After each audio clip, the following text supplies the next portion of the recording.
Bueno, continuando con el otro pecado capital que lo quiero tomar como segundo tema es la ira.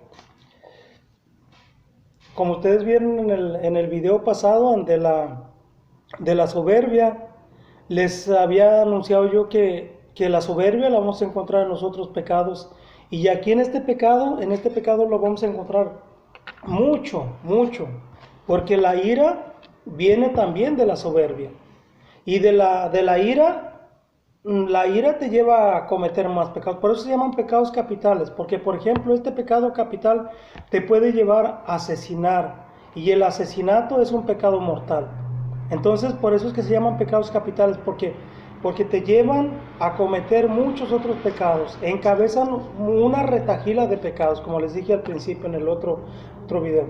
Para empezar, quiero decirles que la ira no llega sin razón alguna. Siempre va a llegar por alguna razón a ti. La ira, la cólera, la rabia, como la quieras llamar. Pero dice, y la cólera, la cólera la ira se parece a dos cosas. Dos cosas, o sea, es similar a dos cosas. Lo podemos comparar con dos cosas: con un volcán incandescente o con el hielo, o con un volcán de hielo. O sea, ¿qué significa esto? Que la cólera caliente es la que es espontánea, la que te hace estallar, la que en el momento que te llega pateas, golpeas, muerdes, pues todo, hablas, gritas, todo. Puedes incluso llegar a asesinar. Esa es la cólera caliente. Y la cólera fría es el odio, el rencor, el resentimiento. Esa es la cólera fría. Las dos son malas. Las dos son malas. Por cualquier lado que las quieras ver tú, son malas. Pero es más peligrosa la cólera fría. Es más peligrosa la cólera fría por estas tres razones. Porque tú puedes odiar, puedes tenerle rencor, puedes tener resentimiento a una persona durante toda tu vida. O sea, una vida entera. Y ese rencor, ese odio, ese resentimiento quizás no se pueda ver, pero si lo albergas en tu corazón, te va a dañar a ti y va a dañar a la persona a la que odias y va a dañar a todos los que te rodean. Porque una persona con resentimiento, con odio, con rencor, siempre va a ser una persona muy amargada y eso te va a llevar a la infelicidad, a ser infeliz completamente. Entonces ese es una de las... Los padres del desierto. ¿Quiénes son los padres del desierto? Unas personas que se dedicaron a estudiar esto. Fueron los que descubrieron los 7 pecados capitales. Igual que Jesucristo en el capítulo, en el capítulo 4 de Mateo y en el capítulo 4 de Lucas, sale al desierto a enfrentarse con el demonio, al desierto durante 40 días y 40 noches. Estos hombres también salen al desierto a enfrentarse al enemigo y se dan cuenta de que el enemigo los ataca de esas 7 formas, con los 7 pecados capitales. Ellos dicen o describen la cólera como algo muy caliente o como algo muy frío. Dicen que es más peligrosa la cólera fría que la caliente. ¿Por qué es más peligrosa la cólera fría que la caliente? Por lo que ya les expliqué, que una persona puede tener resentimiento toda su vida, toda su vida. ¿Cuáles son los síntomas que aparecen? O sea, ¿cuáles son los síntomas que tú puedes reconocer que tienes rencor, resentimiento hacia otra persona? Pues cuando oyes hablar de ella, por ejemplo, si tú escuchas hablar de una persona y algo te mueve acá adentro, algo sientes así no agradable, sino malo, pues allí hay algo. ¿Por qué? Porque si tú escuchas hablar de la persona que más amas, tú no vas a sentir feo, vas a sentir bonito, vas a sentir agradable. Al igual que si escuchas hablar de la persona que odias, no vas a sentir bonito, vas a sentir algo. Entonces, cuando tú sientas algo Cuando escuches hablar de una persona, pregúntate qué cosa es lo que estás sintiendo. Si sientes algo allí, pues allí hay algo, ¿verdad? El hombre iracundo jamás agradará a Dios. Nada se parece a un demonio más que un hombre lleno de cólera, de rabia, de ira. Este pecado está muy relacionado con el orgullo y la soberbia. Creo que se me olvidó haberles dicho de que igual que el pecado del orgullo, también voy a hacer un pequeño resumen solamente, y también igual voy a estar leyendo para no equivocarme tanto. Dice, la cólera caliente es muy espontánea. O sea, aquí nos explican estos hombres qué cosa es, cómo es la cólera caliente. La cólera caliente es muy espontánea, pero no deja de ser un peligro, porque puedes llegar a hacerle mucho daño a una persona también, hiriéndola físicamente. No solamente verbalmente, sino físicamente. La puedes llegar hasta lastimar, en casos extremos hasta asesinar a una persona con la cólera espontánea, o sea, con la cólera caliente. Pero sin duda la cólera fría es la más mala. El hombre que no domina la ira se pone en grave peligro y en peligro a los que le rodean. El poder de la cólera te puede llevar no solo a dañar físicamente, sino también a dañar espiritualmente a las personas.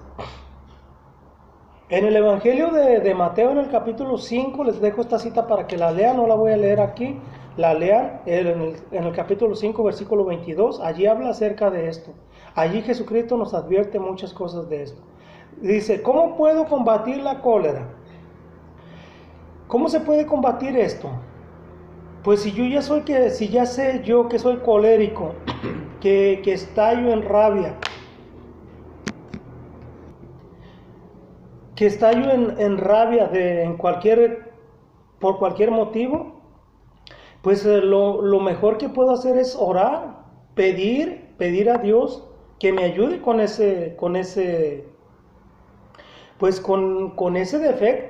defecto de la cólera.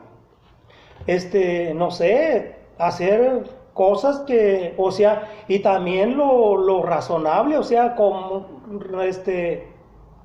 algo que también puedo hacer, pues tratar de evitar. O sea, si ya sé yo que voy a encontrarme con esa persona y me voy a poner rabioso o colérico, pues mejor le busco la forma de no encontrarme con él. Algunos de los santos dicen, escuchen lo que, ahorita no recuerdo quién de los santos es, para no mentir, pero creo que es San Juan Climaco o San Juan de la Cruz el que dice, la discusión lleva a la cólera, y la cólera a la ceguera, y la ceguera hace que todo lo hagas mal. Pues claro, ya cuando está uno ciego de ira, ¿qué va a hacer las cosas uno bien? Ya no ve uno, ya no razona. Dice, el efecto más perverso de la ira es el resentimiento. O sea, el resentimiento viene de la cólera fría. Esto es la cólera fría. ¿Por qué? ¿Y por qué es el más perverso? Porque es un veneno para el alma. La persona colérica, la persona que tiene cólera, de fría, odio, rencor, resentimiento, esa persona va a hacer mucho daño, porque hay personas que inclusive cuando ya no pueden dañar a la persona que odian, que tienen rencor, resentimiento físicamente, lo hacen espiritualmente. Van con un brujo para que les haga trabajos espirituales, y de esa forma dañan a las personas, y eso lo vamos a ver en muchas ocasiones yo he visto eso, de muchas personas que han dañado a otras personas con la brujería. Vean lo que dice San Juan Climaco, dice, el resentimiento es la última cola de la ira, es el guardián de los pecados, el odio de la justicia, la ruina de las virtudes, es el veneno del alma, el gusano de la inteligencia, la confusión de la oración.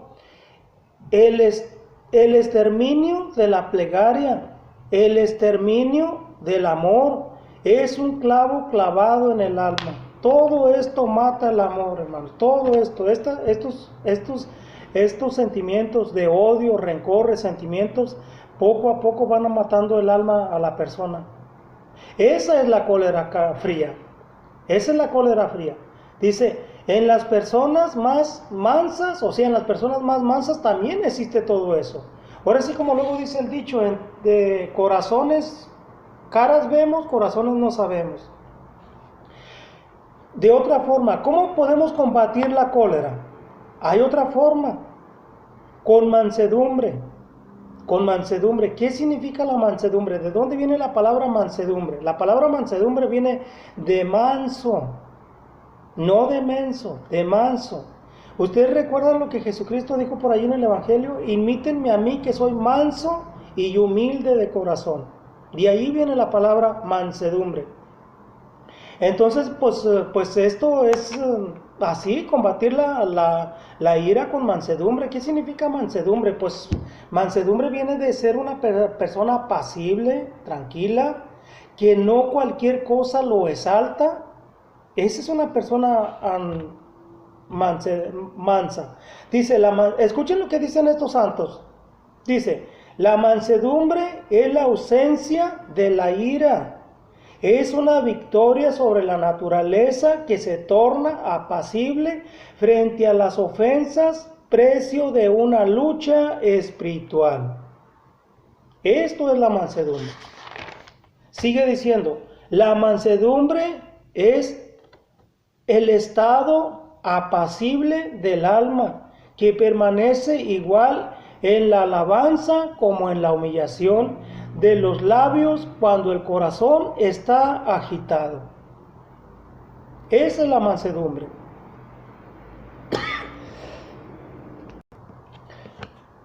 Y esto consiste, escuchen en qué consiste esto. Esto consiste en el silencio de los pensamientos ante una simple turbación del espíritu. En eso consiste la mansedumbre. Lo voy a repetir. En esto consiste la mansedumbre, en el silencio de los pensamientos ante una simple turbación del espíritu. Y la perfección está en la serenidad imperturbable del alma cuando los vientos soplan impetuosos. Esa es la mansedumbre. Esto es lo que dicen los padres del desierto acerca de la mansedumbre. Fijémonos en algo muy importante. El silencio de los labios cuando el corazón está agitado. Esto solo lo puede hacer una persona que realmente conoce lo que es la mansedumbre y lo practica.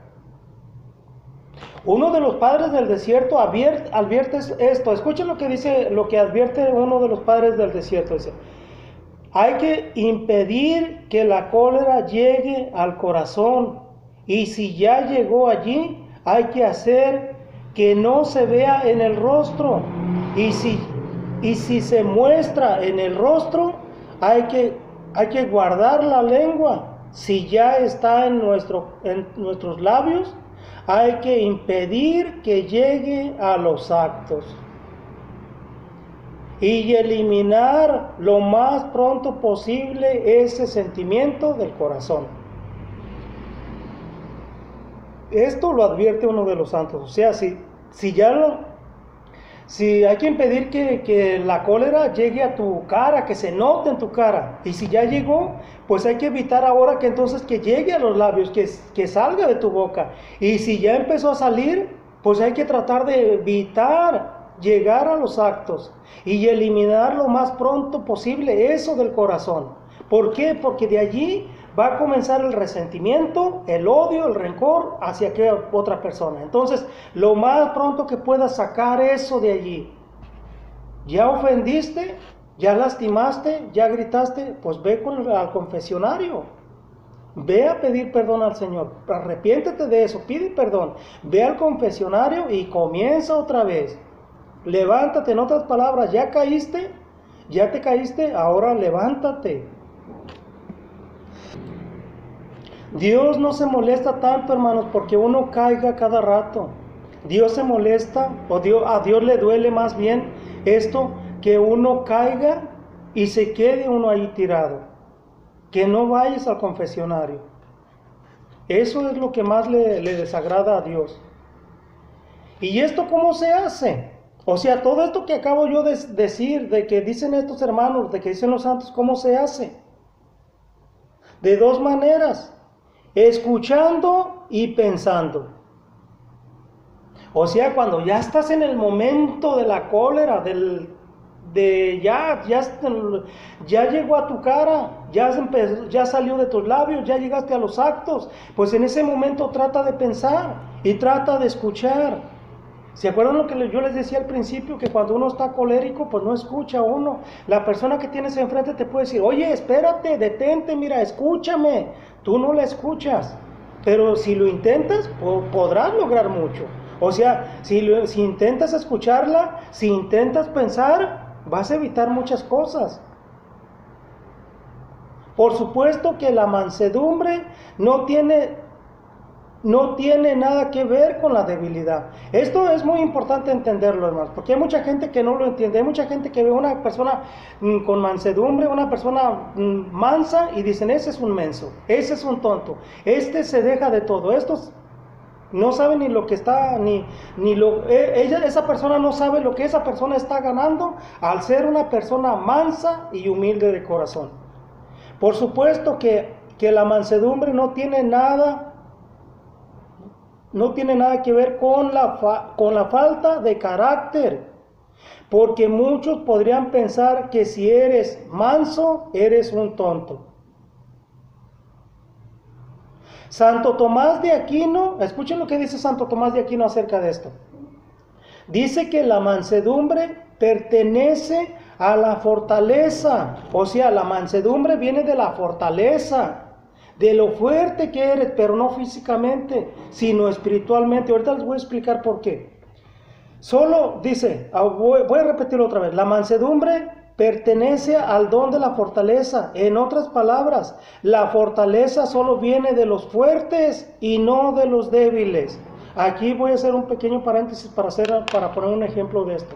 Imagínense que un día yo llego tarde a mi casa por X razón, porque a lo mejor me fui con mis amigos a tomar, o por cualquier motivo llegué tarde a mi casa, y yo llego a mi casa y le toco la puerta a mi esposa, y mi esposa me dice: no, por haber llegado tarde no entras. Y yo, como soy bien fuerte, bien fortachón, o sea, fuerte, pues entonces agarro la puerta y la tumbo a patadas. Eso no es ser fuerte, ese no es el fuerte. El fuerte es el que, si yo llego, por ejemplo, toco la puerta a mi casa y mi esposa no me dice: no te voy a abrir porque llegaste tarde por esto, por aquello, X. Entonces, el fuerte, ese se sienta allí, se queda allí hasta que su esposa le abre, y cuando su esposa le abre, si la esposa le empieza a decir muchas cosas, lo insulta, lo rechaza, hasta lo corre, esa persona se mantiene en calma, se mantiene tranquila, no dice nada, aunque tenga la razón. Ese es el fuerte, no el que golpea. Miren, mucha gente cree que el fuerte es el que golpea, el que manda, el que insulta, que ese es el fuerte. No, ese es el débil. Por eso golpea, por eso grita, porque es débil. Jesucristo no tuvo que demostrarnos que era fuerte gritando, golpeando, insultando. Jesucristo nos demostró que Él era fuerte con sus actos. ¿Quiénes son los fuertes y quiénes son los débiles? Pues aquí podemos entender más quién es el fuerte y quiénes son los fuertes. Jesucristo es el modelo de la mansedumbre, y por eso dice: aprendan de mí que soy manso y humilde de corazón.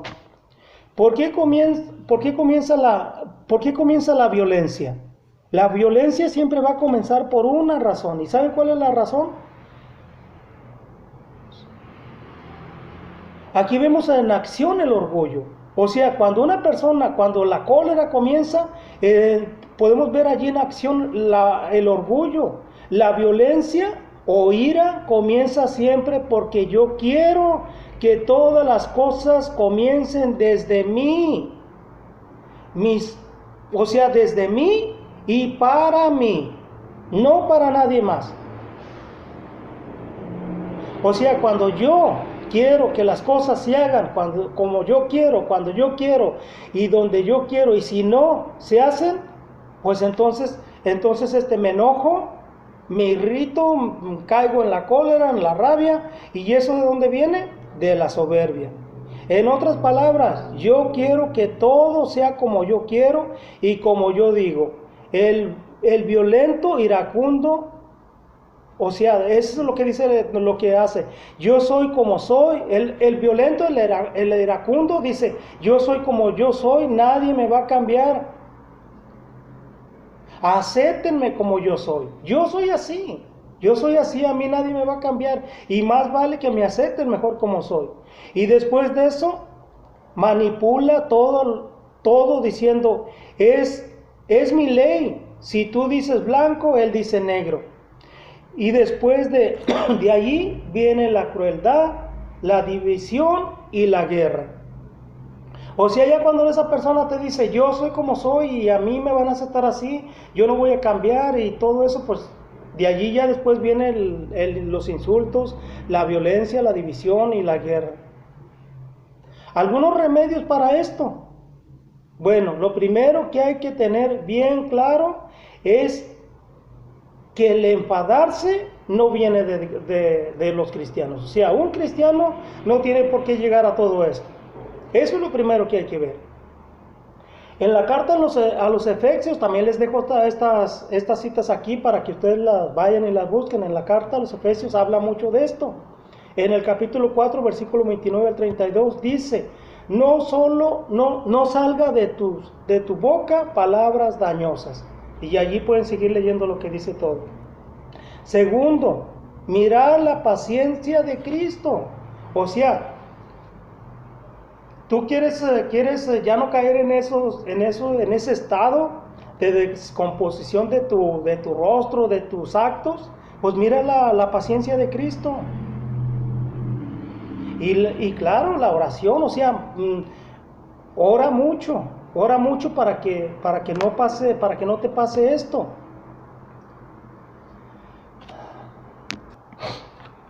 Y claro, también hay actitudes sabias que tú puedes poner en práctica. Por ejemplo, si hay algo que te da enfado, algo que te causa todo eso, pues trata de evitarlo. Es de sentido común, o sea, es de sentido común saber que si yo, por ejemplo, me voy por esta calle y yo por esta calle voy a encontrar a mi enemigo y me voy a pelear con él y yo no sé en qué vaya a pasar, qué vaya a suceder, pues entonces yo ya no me voy por esa calle. Yo mejor le saco la vuelta y me voy por otro lado. O sea, esto es pensar razonablemente para no caer en eso. Y por último, el camino del perdón. Perdonar, ese es el mejor camino que puede haber. Para nosotros no guardar, no tener esa cólera fría en nuestro corazón. El perdonar sana el alma. El perdonar, Jesucristo, o sea, la palabra de Dios nos habla muchísimo de esto, de que nosotros perdonemos a los que nos ofenden. El Padre nuestro, ¿qué dice? Perdónanos como nosotros perdonamos a los que nos ofenden. Y vean, allí hay un punto que a lo mejor hasta podríamos analizar mucho. O cuando dice, perdónanos así como nosotros perdonamos a los que nos ofenden. Oye, pues si yo perdono de una manera humana y una manera que no es buena, pues entonces esperaré que Dios me perdone así como yo perdoné. No, yo creo que sería mejor perdonar así como Cristo perdonó.